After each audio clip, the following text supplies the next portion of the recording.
어제 이재명 민주당 대표에 이어서 오늘은 국민의힘 김기현 대표가 국회 교섭단체 대표 연설에 나섰습니다. 민주당을 사돈 낱말 정당이라고 일컬으면서 이재명 대표를 비판하는 데 상당한 시간을 할애했죠.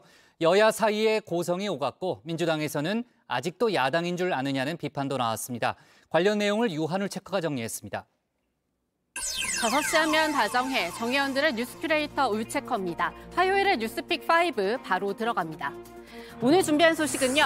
사돈 낱말, 모아봐야 티끌, 유치 총력전, 2번 죽였다, 잠수정 실종으로 가져왔습니다. 오늘 첫 번째 픽은 오랜만에 여의도에서 시작합니다. 국민의힘 김기현 대표가 취임 뒤 처음으로 교섭단체 대표 연설을 했습니다. 연설은 국민의힘부터 달라지겠다, 이렇게 자성으로 시작했습니다. 그런데 딱 3분이었습니다. 그 다음부터는 국회 본회의장에 데시벨이 확 올라갑니다. 탈원전, 태양광 마피아, 세금 폭탄, 흥청망청 비어서 나라 살림 망쳤던 민생 포기, 경제 포기했지 않습니까? 공수처, 공수완박, 엉터리 선거법 날치기 처리, 조국 같은 인물이나 감싸고 돌던 반쪽짜리 대통령, 과연 문재인 정권에서 정치란 게 있긴 있었습니까? 네, 지금 보신 것처럼 김 대표가 문재인 정권을 비롯해 민주당 저격으로 곧장 돌입했기 때문인데요. 국민의힘부터 달라지겠다는 말도, 그러니까 민주당도 달라져라를 말하기 위한 빌드업이었나 봅니다. 이때부터 약 50분간 고성이 오갔습니다. 여야 의원들 간에 오가는 것도 있었지만요. 김기현 대표부터 마치 선거 유세에 나선 사람 같았습니다. 목소리는 올라갔고 중간중간 손도 함께 올라갔습니다. 그러다 보니 민주당을 향한 비판도 원래 준비한 원고보다 더 센 톤으로 나갔습니다. 극우 유튜브의 막말 라이브 방송만 보셨습니까? 과도한 손짓은 어지러웠고 치켜세운 목소리 톤에 연설 중반부터 목이 쉰 김기현 대표는 준비해온 연설 내용을 쏟아내기 급급했습니다. 이런 혼자만의 외침에 울림은 없었습니다. 네, 그렇게까지 해서 김 대표가 말하고 싶었던 건 사돈 낱말입니다. 사법 리스크, 돈봉투 비리, 남탓 전문, 말로만 특권 포기, 이 4개의 앞글자만 딴 건데요. 민주당을 바로 이 사돈 낱말 정당이라고 지칭했습니다. 어제 이재명 대표의 압구정 정권에 맞서기 위해 고심한 흔적이 엿보입니다. 압수수색, 구속기소, 정쟁만 일삼는 무도한 압구정 정권의 그 실상을 국민들께 드러내겠습니다. 사법 리스크, 돈봉투 비리, 남탓 전문, 말로만 특권 포기, 사돈 낱말 정당 대표로서 하실 말씀은 아니었습니다. 네, 공격 소위는 갈수록 높아졌습니다. 이 대표 지지자 개딸도 언급하면서 민주당 의원들을 저격했습니다. 민주당의 정상화를 기다리겠다고 했습니다. 언제까지 반지성적이고 반이성적인 개딸 팬덤의 포로가 되어 있을 겁니까? 존경하는 민주당 의원 여러분, 공천 걱정되시죠? 충분히 공천 걱정되시는 게 이해됩니다. 그렇지만 아무리 그래도 특정 정치인의 개인적 왜곡된 권력 야욕에 맹목적으로 충성하는 길에서 벗어나시기 바랍니다. 네, 김 대표는 같은 맥락에서 정치 쇄신 3대 과제를 제시했습니다. 여야가 첨예하게 맞서는 국회의원 정수 30명 감축이 첫 번째였고요. 그 다음이 무노동 무임금제도 도입과 또 불체포 특권 포기 서약이었습니다. 사돈 낱말을 타파하기 위해 필요한 거라고 했는데요. 한 걸음 더 들어가서 누구 때문에 필요한 건지도 이름 직접 거론했습니다. 김남국 의원처럼 무단결근, 연락두절에 치과까지 해도 꼬박 봉급 나오는 세상에 그런 직장이 어디 있습니까? 이재명 대표께서 국민들 앞에 불체포특권 포기하겠다고 여러 차례 약속했습니다. 대선 때는 공약까지 했고요. 지방선거 때도 육성으로 직접 말씀하셨습니다. 그런데 손바닥 뒤집듯 뒤집었습니다.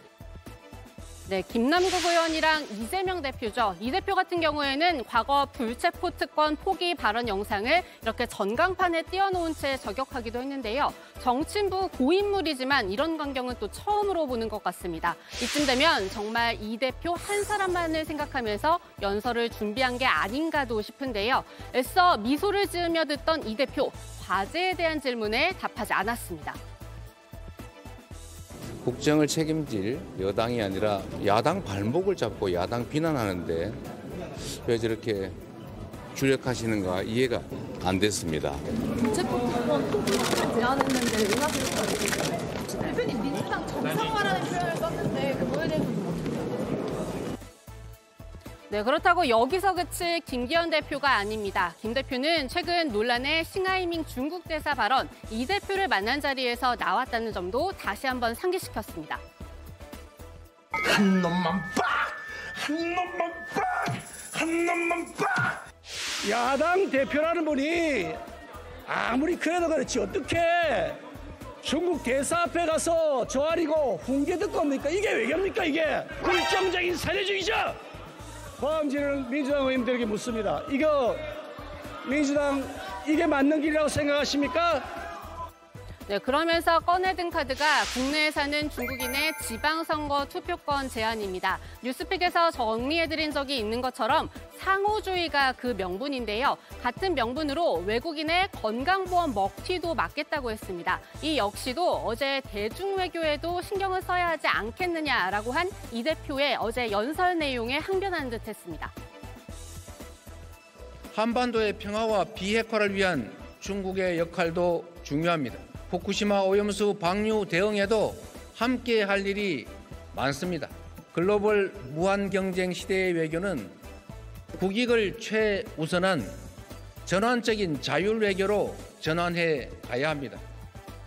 네, 김 대표는 오늘 연설에서 물론 여당 대표로서 윤석열 정부의 국정 운영 기조를 다시 한번 설명하고 지지를 호소하기도 했습니다. 하지만 이 역시도 야당을 깎아내리면서 하는 바람에 결국 기억에 남는 건 사실상 민주당 저격이 전부였는데요. 이 때문에 험한 말이 오간 국회 본회의장, 마침 견학온 초등학생들을 포함해서 관람객들이 지켜보고 있었습니다.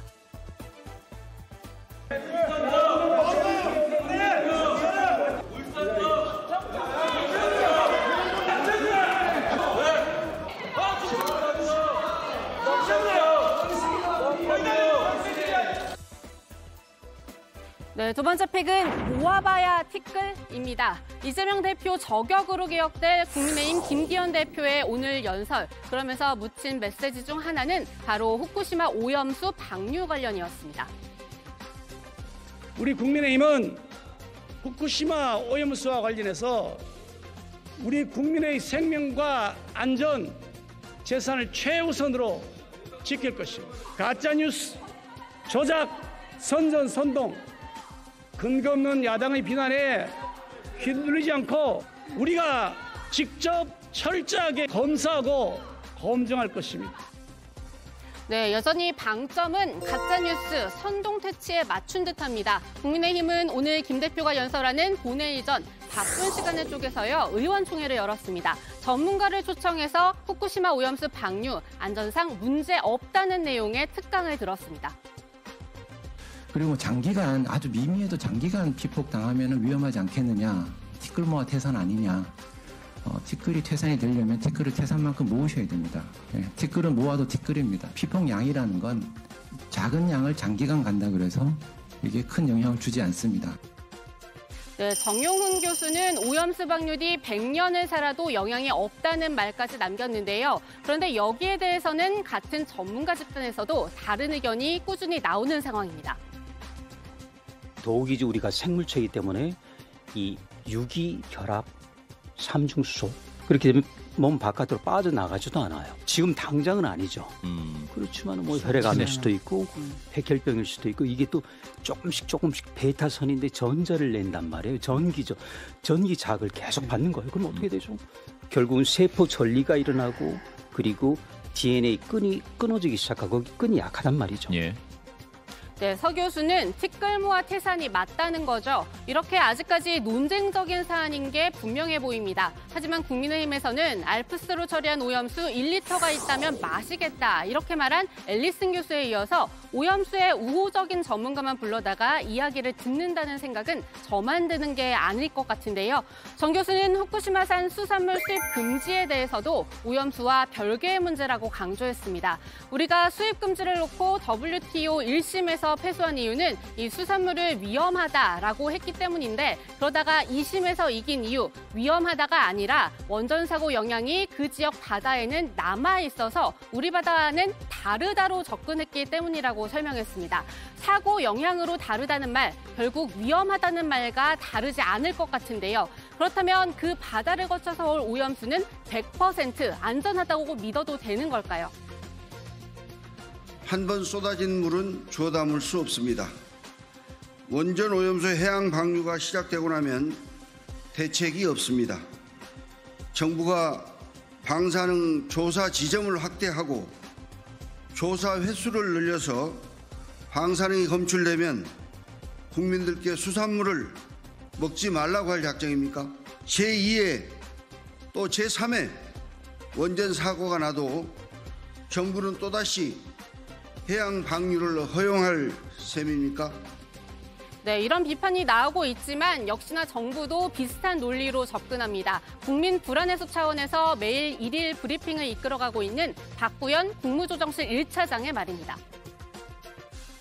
후쿠시마산 수산물 수입 금지는 원전 사고 이후 상당 기간 통제되지 않은 상태에서 방사성 물질이 바다로 누출이 되었고 그로 인해 발생한 환경 오염 때문이지 오염수 방류 여부와는 직접적인 인과관계가 없습니다.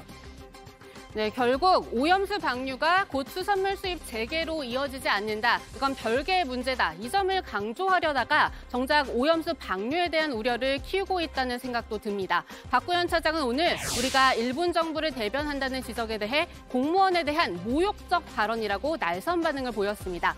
답답한 마음을 일부분 이해하긴 하지만요. 이 지적이 틀렸다는 점을 직접 입증해야 하는 것도 지금으로서는 정부의 몫이 아닌가 싶습니다. 그러기 위해서는 다음 말도 꼭 지켜야 합니다. 정부는 그 오염수 방류가 안전하다고 미리 판단을 한 적도 없고 또 방류에 동의한 적도 없습니다. 또한 이러한 검증을 거쳐 과학적으로 안전 기준을 충족하지 못하면 우리 정부는 방류에 반대할 것임을 거듭 말씀드리고 있습니다. 네, 다음 픽은 유치 총력전으로 가봅니다. 윤석열 대통령이 우리 시간으로 오늘 밤 프랑스 파리에서 다시 한번 영어 연설에 나섭니다. 2030 부산 엑스포를 유치하기 위해서 가장 중요한 것으로 알려진 4차 경쟁 프레젠테이션에 직접 나서는 건데요. 가수 싸이 씨도 함께하고요. 성악가 조수미 씨와 아이돌 그룹 에스파의 멤버 카리나도 영상으로 힘을 보탭니다. 이번 부산 세계 박람회 유치는 인류가 당면한 복합 위기에 대응하는 솔루션 플랫폼으로서 세계 시민과 미래 세대를 위한 기회의 장이 될 것입니다. 우리 국민들께서 염원하는 박람회 유치를 위해 프랑스 동포들께서도 당연히 힘을 모아주실 것으로 기대하고 있습니다. 현재 우리의 가장 강력한 상대 오일머니를 내세우는 사우디라고 하는데요. 우리는 한국인 특유의 저력과 문화의 힘, 항만도시 부산의 매력 등을 강조한다는 전략입니다. 네, 네 번째 픽, 2번 죽였다로 갑니다. 노쇼 재판으로 결국 학폭 피해자 유족을 패소하게 만든 권경의 변호사 속보입니다. 뉴스픽에서 어제 전해드린 징계위의 논의 결과 어제 저녁 늦게 나왔는데요. 정직 1년이었습니다. 영구 제명을 촉구하던 유족은 크게 반발하면서 오열했습니다. 5년짜리 제명, 그거 하기가 그렇게 어려운 건가요? 이런 짓을 했는데도 우리 주원이를 2번 죽였고 저를 죽인 겁니다. 건경에 마찬가지로 변협이 징계위원 8명의 결정이 이제 저를 죽인 겁니다. 네, 마지막으로는 잠수정 실종 살펴봅니다. 1912년 북대서양에서 빙산에 부딪혀서 침몰했죠. 여객선 타이타닉호에 잔해를 보려는 관광객들을 실은 심해 잠수정 타이탄이 실종됐습니다. 잠수정에는 이 잠수정 업체 최고 경영자와 영국의 억만장자 사업가 등 5명이 타고 있는 것으로 알려졌는데요. 미국 해안경비대가 수색 중입니다. 골든타임은 오늘 오전 현재 최대 96시간으로 전해집니다. 네, 오늘의 뉴스픽은 여기까지입니다. 들어가서 원픽 뽑겠습니다. 뉴스픽 5였습니다.